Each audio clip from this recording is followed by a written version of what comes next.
You're listening to Skeptoid. I'm Brian Dunning from Skeptoid.com. The Disappearance of Frederick Valentich.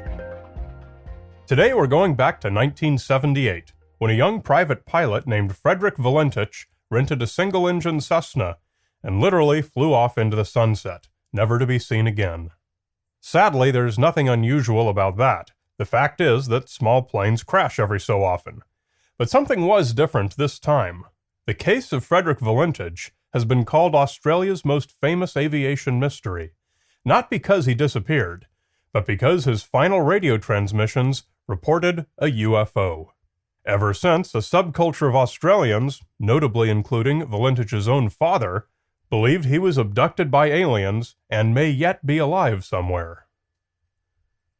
The Australian Department of Transport's Official Accident Investigation Summary Report gives a single line: "The reason for the disappearance of the aircraft has not been determined." And that's all, a sparse epitaph for a young man's tragedy. Frederick was only 20 years old, a member of the Air Training Corps, a volunteer youth cadet program sponsored by the Royal Air Force. He'd had his private pilot's license for a little over a year, and had a corresponding amount of flight experience. He lived with his parents and by all accounts was a fine young man with no serious problems and was happily pursuing his career of choice. One day in October 1978, he showed up at Moorabbin Airport in Melbourne to rent a plane in order to fly out to King Island, a round trip of some 560 kilometers, about 3.5 hours worth of flight time. He was turned away due to bad weather over the ocean, so he returned a few days later to try again, and this time got his plane, a single-engine Cessna 182L. He took off at about 6:15 p.m. in the evening of October 21st, for what would be his first and only night flight over water. The weather was clear. King Island is about halfway between Australia and Tasmania. To fly there from Melbourne, you typically don't fly a straight line, because that would mean you're over water nearly the entire way, and flying over water is, of course, riskier than flying over land. So pilots typically go from Melbourne southwest along the coast to Cape Otway, which is the closest point on the mainland to King Island. This longer route is mostly over land. However, even this safest route includes a stretch of 85 straight kilometers over water. Frederick's flight proceeded uneventfully. About 20 minutes after sunset, he turned away from the coast at an altitude of 4,500 feet and began the long stretch over water. It was at that moment when he made his first radio call. Recordings of the actual radio conversation do exist, but for whatever reason, there aren't any publicly available copies, and documentary films of the disappearance have always made dramatizations from the printed transcripts, which are available. Melbourne, this is Delta Sierra Juliet. Is there any known traffic below 5,000? Delta Sierra Juliet, no known traffic. Delta Sierra Juliet, seems to be a large aircraft below 5,000. Delta Sierra Juliet, what type of aircraft is it? Delta Sierra Juliet, I cannot affirm. It is four bright, it seems to me like landing lights. Delta Sierra Juliet. Melbourne, this is Delta Sierra Juliet. The aircraft has just passed over me at least 1,000 feet above. The conversation continued this way for some 5 minutes. Delta Sierra Juliet, Melbourne, it seems like it's stationary. What I'm doing right now is orbiting, and the thing is just orbiting on top of me. Also, it's got a green light and sort of metallic, like it's all shiny on the outside. The conversation finally concluded after Valentich reported engine trouble. Delta Sierra Juliet, the engine is rough idling. I've got it set at 2324, and the thing is coughing. 2324 means his engine power settings were typical. Delta Sierra Juliet, roger. What are your intentions? My intentions are to go to King Island. Melbourne, that strange aircraft is hovering on top of me again. It is hovering, and it's not an aircraft. Delta Sierra Juliet. Delta Sierra Juliet, Melbourne. Delta Sierra Juliet, Melbourne. His final transmission was at 7:12 p.m. in 28 seconds. Melbourne declared an alert, which was escalated to a distress situation 21 minutes later.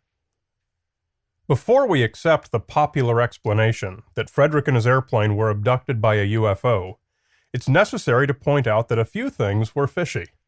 First is that Frederick lied to everyone about why he was going to King Island. He told Moorabbin that he was picking up passengers, but there were no passengers there to be picked up. He told his family and girlfriend he was going to pick up crayfish, but there were no crayfish available on the island. He'd even told his girlfriend he'd be back by 7:30 p.m., which was clearly impossible. Neither story was true, so why was he going? We can't know. Frederick knew he would arrive well after dark, and he knew that the airstrip on King Island was uncontrolled, meaning it had no control tower and nobody on the radio. He would have had to call in advance to have the runway lights turned on, and he should have known this, but he never made such a call. Frederick also had a record of toying with the regulations, managing to have gotten himself into trouble 3 times in the first year of having his license. He once strayed into the controlled airspace around Sydney Airport, and twice flew into clouds on purpose when he was not yet rated to do so. When he disappeared, he'd only recently received an official letter of reprimand for one of these 2 latter incidents. So he had, unfortunately, established for himself a reputation of being willing to bend the rules for his own amusement. Notably, it turns out that both Frederick and his father, Guido Valentich, had long been firm believers in UFOs and aliens. Guido has always been on record saying he believes Frederick remains in the custody of aliens, and that Frederick had always been concerned about what to do in the event of a UFO attack. Frederick seems to have been someone with a preoccupation with aliens. Taken all together, these irregularities strongly suggest that we should consider explanations for his disappearance other than UFO abduction. This is compounded by the fact that scraps of his plane were eventually found, making it unlikely that it remains held by aliens. 5 years after the disappearance, part of a Cessna 182 engine cowl, in the proper range of serial numbers to have been a match for the plane he rented, washed ashore on Flinders Island, Tasmania. The Royal Australian Navy's research laboratory could find no aircraft losses consistent with the wreckage other than Valentich's. But the most significant point to consider is that this was Frederick's first night flight over water. These conditions are not too dissimilar to those which contributed to the deaths of John F. Kennedy Jr. and his 2 passengers in 1999. Kennedy was flying at night over water with no visible horizon, no points of reference. It's easy to become disoriented in such conditions. Kennedy repeatedly banked left and right, trying to level out, making things worse, all the while his rate of descent increased until he struck the water nose down. It's a type of accident that's all too familiar. Spatial disorientation is a virtual death sentence.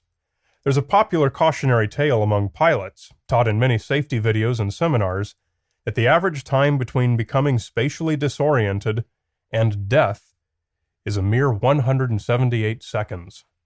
Such pilots are often unaware of their plane's attitude relative to the ground, usually due to loss of visibility and spatial disorientation. The figure of 178 seconds comes from a famous simulator research project, and though the study's date and methodology have come under question, the figure of just about 3 minutes has been repeatedly confirmed by real-world air crashes, such as Kennedy's and probably Valentich's. But there's more to this story. For me, the most striking part of the Valentich story came when I read the radio transcripts. The language sounded familiar, almost too familiar. And then I looked at the year of the event, 1978. Had there been a radio conversation talking about unidentified traffic and landing lights in pop culture around that time? It turned out there had. Listen to this. Indianapolis Center, you have any traffic for Aries 31? Aries 31 negative. The only traffic I have is a TWA L1011 in your 6 o'clock position, range 15 miles. And an Allegheny DC-9 in your 12 o'clock position, 50 miles. Stand by 1, I'll take a look at broad end of it. Aries 31 has traffic 2 o'clock, slightly above and descending. Aries 31, roger. I have a primary target about that position now. I have no known high-altitude traffic. Stand by 1, I'll check low, over. Dick, will you check low altitude and see if they know who this is? Center Aries 31. The traffic's not lower than us. It's 1 o'clock now, still above me and descending. Aries 31, can you say aircraft type? Negative, center. No distinct outline. To tell you the truth, the target is rather brilliant. Has the brightest anti-collision lights I think I've ever seen. Alternating white to red. The colors are a little striking. Center, this is TWA 517. Traffic now looks like extra bright landing lights. I thought Aries had his landing lights on.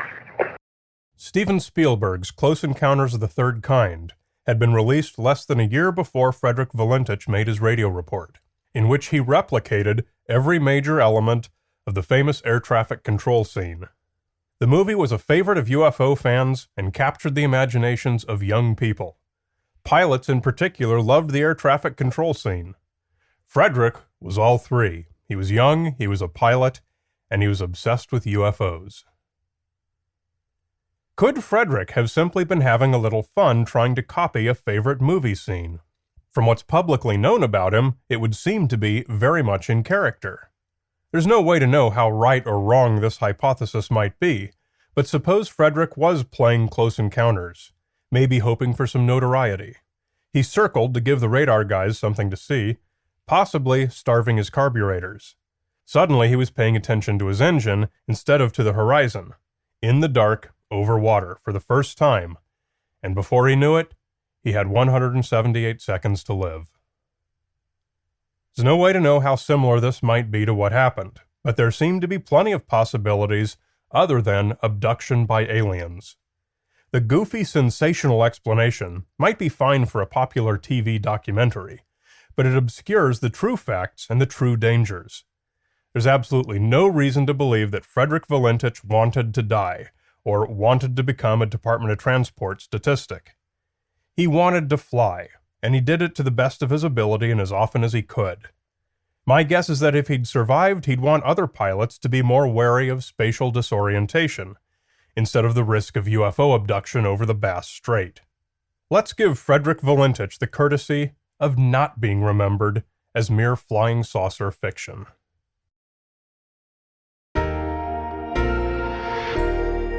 You're listening to Skeptoid, a listener-supported program. I'm Brian Dunning from Skeptoid.com.